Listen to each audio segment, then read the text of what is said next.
নমস্কার বন্ধুরা, আজ আপনাদের শোনাব নারায়ণ গঙ্গোপাধ্যায়ের গল্প সংগ্রহ থেকে নেয়া ঘূর্ণি। চাষির ছেলে, অথচ চাষবাস করে না, জমি জমা বলতেও কিছু নেই।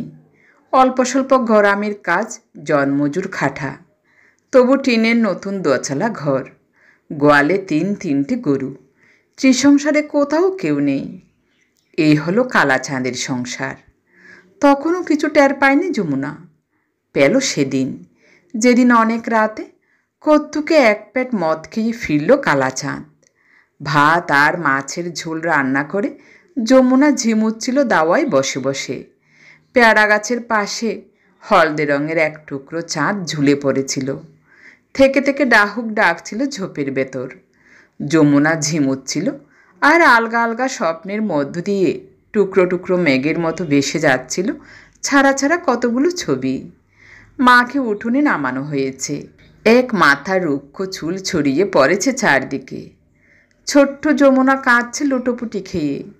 পাশের বাড়ির মানিকের মা কী যেন বোঝাতে চাইছে তাকে। বাবা একটা নারকেল গাছে হেলান দিয়ে কাঠ হয়ে দাঁড়িয়ে। তারপরে বৃষ্টি পড়ছে, অনেক বৃষ্টি, অনেক অনেক বৃষ্টি। উঠানে ব্যাংলা ফাচ্ছে, একটা দুটো তিনটে চারটে।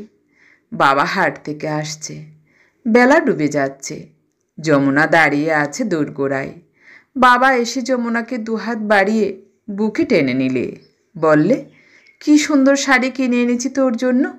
বিক্রমপুরের তাঁতের শাড়ি, ময়ূরকণ্ঠী রং, করাং। যেন বাজ পড়ল কোথাও। চমকে উঠে বসল যমুনা।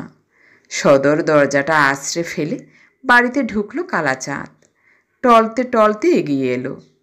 মদ খাও নাকি তুমি? যমুনা চেঁচিয়ে উঠল। কারো বাপের পয়সায় খায় নাকি? রুড়ো কর্কশ জবাব এলো একটা।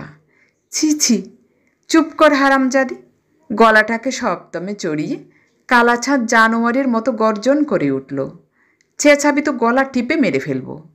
নিজের চোখকে বিশ্বাস করতে পারল না যমুনা, নিজের কানকেও নয়। লণ্ঠনের এক মুঠো আলো গিয়ে পড়েছে কালাচাঁদের মুখে। সেই কালাচাঁদ, কিন্তু 1 মাস ধরে যমুনা যার ঘর করেছে সে নয়। সমস্ত চেহারার আদলটাই বদলে গেছে তার। এখনই একটা লোহার মতো থাবা বাড়িয়ে সে যমুনার গলা টিপে ধরতে পারে। যমুনা পাথর হয়ে দাঁড়িয়ে রইল। আস্তে আস্তে স্বামীকে চিনল যমুনা। কালাচাঁদের আসলে পেশা ডাকাতি। রাতের অন্ধকারে পদ্মার বুকে সে ডাকাতি করে বেড়ায়। প্রথম জানবার পর 3 রাত সে ঘুমোতে পারেনি। চোখের জলে ঘরের দাওয়া ভিজিয়ে ফেলেছে। ছুটে পালিয়ে যেতে চেয়েছে বাপের কাছে, কিন্তু কালাচাঁদের চোখের দিকে তাকিয়ে সে সাহসও পায়নি। কোথায় যাবে, কোনখানে পালাবে? কালাচাঁদের হাত থেকে তার পরিত্রাণ নেই কোথাও। কেঁদেছে, নিজের মাথা খুঁড়েছে মাটিতে। তারপর ভাগ্যের সঙ্গে মানিয়ে নিয়েছে। দেখেছে সন্ধ্যার অন্ধকারে ছায়ামূর্তির মতো একদল মানুষ এসে জড়ো হয় তাদের বাড়ির দাওয়ায়।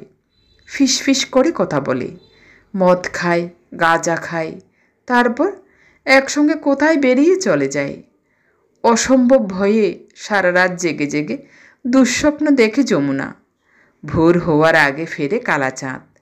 টাকা এনে ঢালে মেজের উপর, আনে রক্তমাখা গয়না।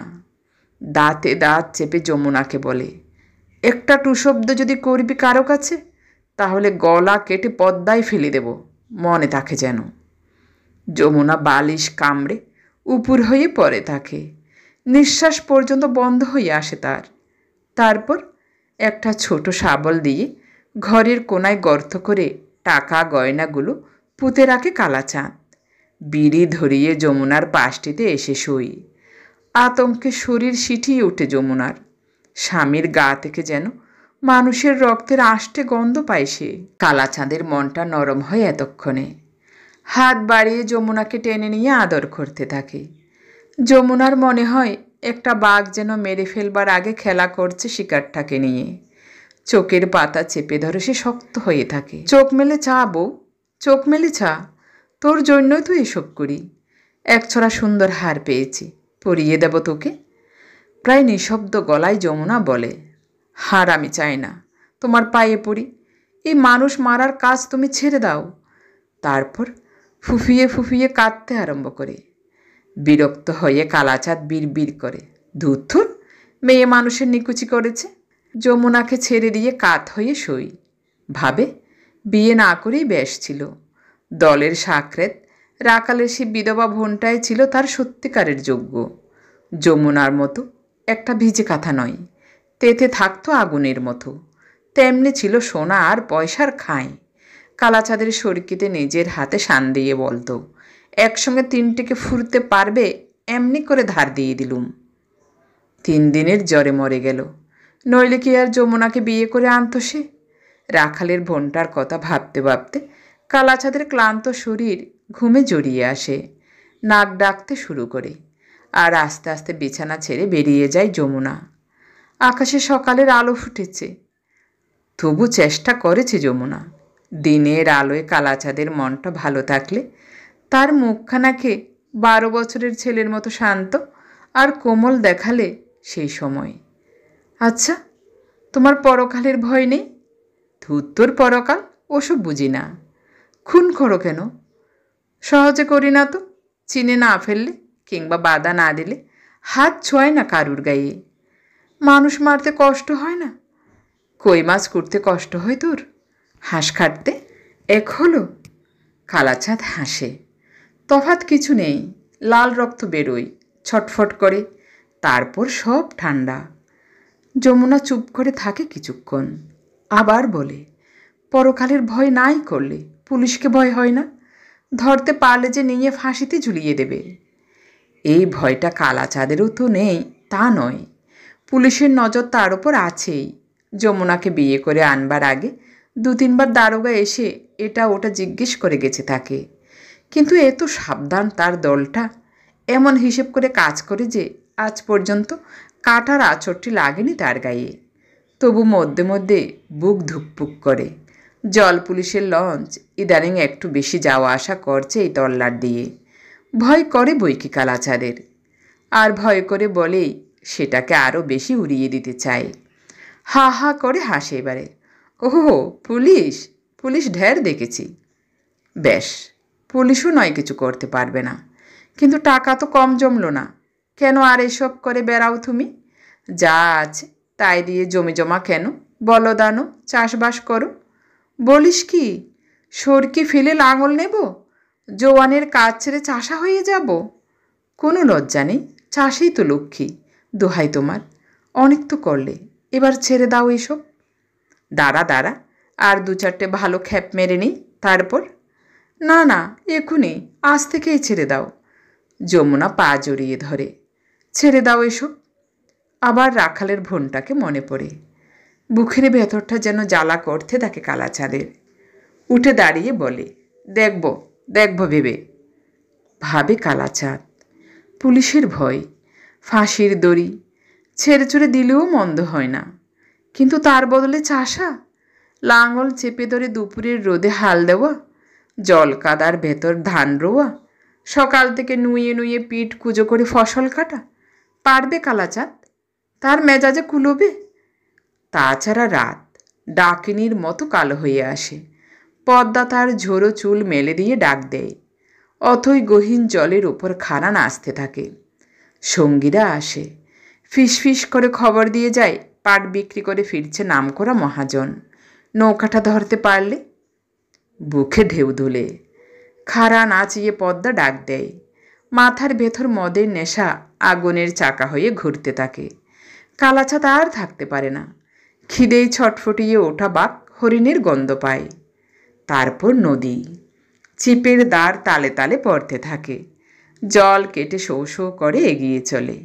12-14 জোড়া চোখ অন্ধকারে জোনাকির মতো জ্বলে। একটা মিটমিটে আলো দুলতে থাকে। পাট বেচা মহাজনের নৌকাটা আসছে। মাছ পদ্মা, নিথর রাত, পদ্মার জলে খড় ঝল খায়। তখন কোথায় যমুনা, কোথায় কে? দাওয়ার খুঁটি ধরে বসে আছে যমুনা, জল গড়াচ্ছে চোখ দিয়ে।